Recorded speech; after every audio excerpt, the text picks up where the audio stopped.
Welcome back, all you Shop Journal viewers. Here we are at KRS again. Give you a little update on what's happening. Our tube chassis truck, been working on it feverishly. I've been going non-stop over the holidays and stuff like that. Getting all the twin turbo, all the stuff set up on the motor. We had the chassis set on powder coat. I don't believe that was last time you were there. Thanks to the great folks at Western Powder Coating and Blasting. They did a great job, and I love the color. And then, like I said, I've been working on getting the turbos mounted, all the exhaust stuff, intake, jazz. My son and Craig, they're working on wiring, brake lines, fuel lines. So we're real close. Maybe into this week, we'll be firing this bad boy up and go take it for a drive, see what happens. So everything is coming along really well with it. We sent the cab off and had it shot just black. We're probably gonna sand it and put a patina on it. Like I said, this truck, we're just trying to make it roadworthy. It's for sale. It's not a finished piece, but the owner and I felt we needed to make it drivable and stuff like that to make it more sellable. So, so everything chassis-wise, like I said, will be done. We're not doing any interior in it. We will put a windshield and stuff in it. The front end and bed is all getting shot flat black as well. We can move the back real quick and you can see what's happening on back there. All kinds of crazy stuff going on in this chassis, which you guys saw a little bit before. It's got about 9 inches of lift with the air ride stuff, kind of a cantilever deal. Once again, all the nice powder coating and stuff they did, which is really neat. The bed, which you'll see future pictures, it's kind of open inside the bed so you can see all this stuff. So big fat Mickey Thompsons, which is way cool. So really close. Hopefully, like I said, tail end of this week, we'll be putting this thing on the road. So cool, let's go on to the next project. Our Project Mustang, which you guys have been seeing for a while. Patrick and I, mainly Patrick, we've started working on getting the front clip situated. Really here we worry about gaps and fitments of things, so we've built this Christmas tree to kind of temporary hold things to get it where it's going, and he's building the brand new chromoly tubular core support right now, which is what he's doing up in this area. It's got removable pins to where you can take it in and out, so everything is kind of it's almost like a big jigsaw puzzle when we're done here. It can go together. This will plug in, radiator plug in, a fender plugs in and goes. So that's what's happening with this week. We're closing in on things. We get this front sheet metal done, then we'll go to working on grill and stuff like that. Then we'll come back and finish the floor, start doing some fit and finish on things, and then start having fun with all the nickel and dime stuff, fuel lines, brake lines, all that stuff, then off to paint. So watch for this one next summer for its debut. So it's going to be a really cool one. So let's go see what else is happening. Our Project Chevelle we're working on, it's got the new Roadster Shop chassis, which I think you guys had some pictures of the chassis before. So Chad's working on fitting the new quarter panels in. It had a bunch of rust and stuff in the quarter panels, so he's cut out all these panels into here. This has all been cut out and re-welded, hammered and stuff like that, so he's doing a phenomenal job on that. We've gotten rid of trim holes and stuff on it, door locks customer wants gone.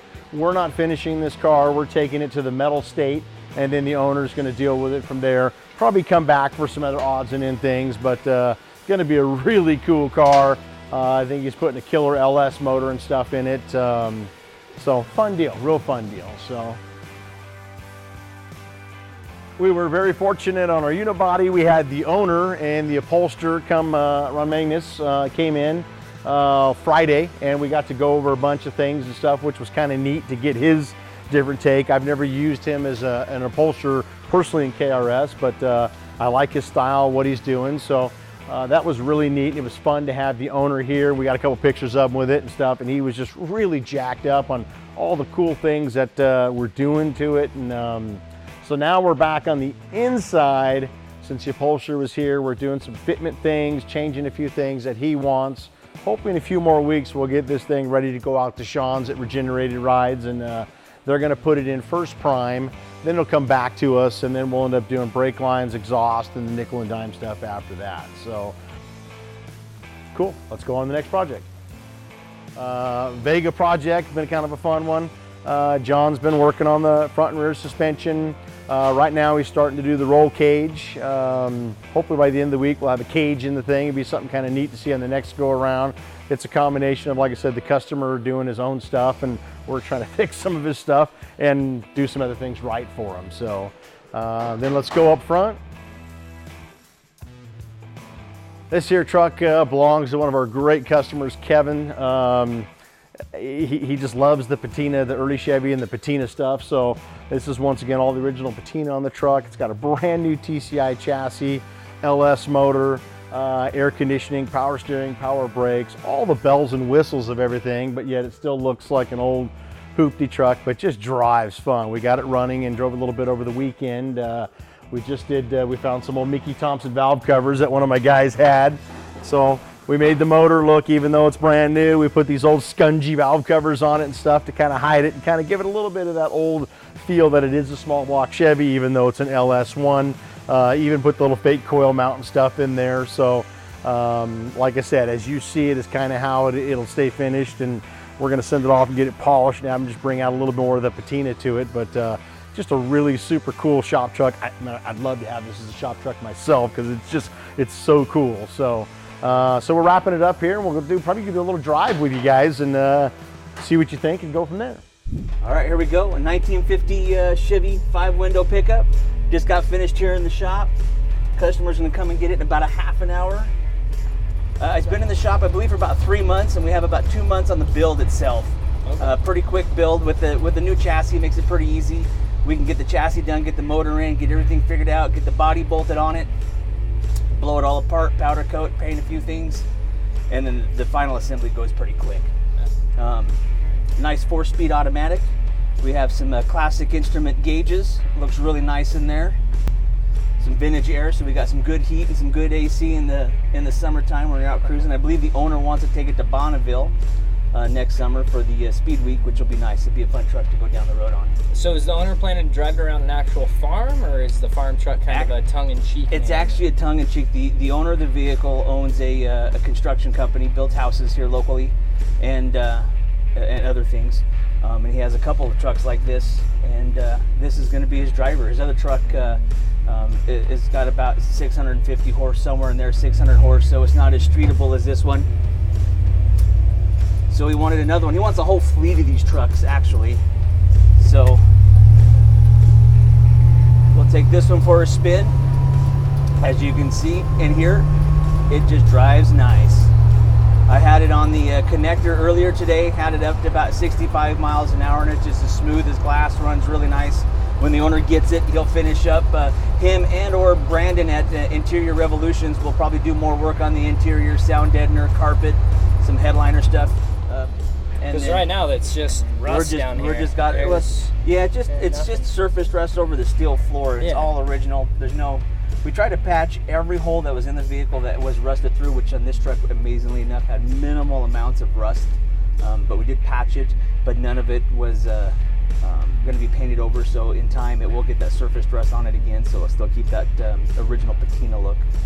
But it's a cool old truck. It has that old patina look still. I mean, the body has never been painted from the factory. It's never been fixed up or anything. It was a long bed. We did shorten it down to a short bed. So yeah, it's going to be a really cool truck. We did fix the windshield.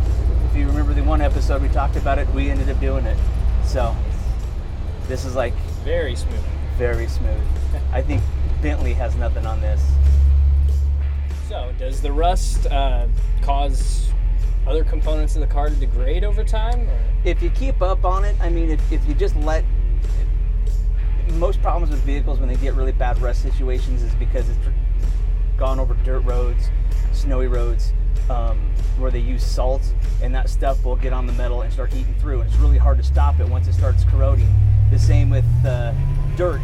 You drive down dirt roads, the dirt will pack up inside the fenders in different places, and then that dirt gets wet, turns to mud, and no one ever cleans it out. That always stays moist, and that's what eat through and cause the rust. This truck, all that's been cleaned out of it, and there's so if you just keep up on keeping it clean, you know, making sure that if you got mud in it, you just get rid of it. You know, you a little bit of surface rust, as long as you keep it wiped down, it'll never ever get to the point where it's going to eat all the way through. As long as you keep on top of the on top of it. So with this vintage air system, it's going to be nice and cool in here. Brakes nice, handles nice, drives nice, and with this motor, going to get good gas mileage. Good enough for a hot rod. Yeah. So something the viewers didn't get a good chance to see is that these dials here will adjust the air, and he actually just flicked it on, and it's working very well. He kicked right on, didn't it? Extremely surprised. Yeah, you wouldn't expect it from a 1950s car, you know. So kind of cool, nice little touch he added. But yeah, it's a joy to drive. I don't know why Kenny, who is a great boss, by the way, doesn't want to be out here doing this and driving it, but I guess, you know. Well, you drew the short straw. You had to come with me, huh? I did, exactly. Could be worse, though, right? Right. Too bad it's not a BMW drift car, and we just had some tacos and beans, right? Oh, yeah. All right, we're back at the shop. Want to thank you all for going for a ride with us, and we'll see you next week. Thank you very much.